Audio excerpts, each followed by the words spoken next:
enhancement external counter pulsation ឬក៏ហៅកាត់ថាម៉ាស៊ីន TECP ជាម៉ាស៊ីនមួយដែលបាន approve FDA តាំងពីឆ្នាំ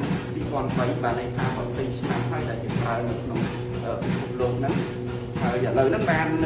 ចាប់ផ្ដើមប្រើដំណើរការនៅទីពេទ្យប្រភេទនេះទីពេទ្យតត1.9យើងហ្នឹងម៉ាស៊ីនមួយដែលអាចជួយសរសៃឈាមបេះដូងហើយដំណើរការនេះម៉ាស៊ីនហ្នឹងគឺការចម្បាច់ពីសាច់ដុំកពួនជើងសាច់ដុំភ្លើងហើយដល់សាច់ដុំអាងតាគៀកហើយជូនឈាមចូលទៅក្នុងសរសៃឈាមបេះដូងដើម្បីរុញឲ្យសរសៃឈាមបេះដូងរុញទៅសរសៃឈាមបេះដូងជួយឲ្យសាច់ដុំបេះដូងហ្នឹងបានដំណើរការចម្បាច់ឈាមទៅចិញ្ចឹមសរីរាង្គបានល្អជាងមុនដូច្នេះម៉ាស៊ីនហ្នឹងគឺការ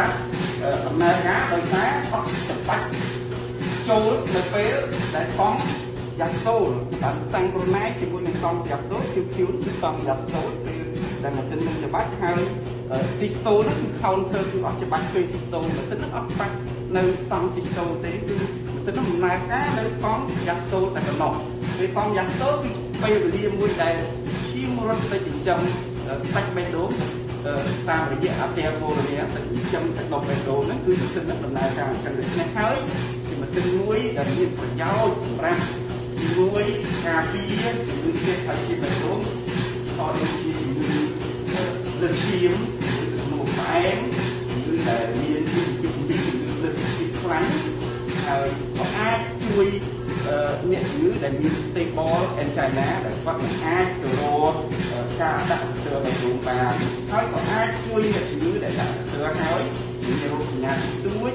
ដែលអាចកាត់បន្ថយរោគសញ្ញារបស់គាត់បានហើយក៏អាចជួយទៅលើអ្នកជំងឺដែលវះបេះដូងហើយក៏គឺបាច់ខាត់ហើយ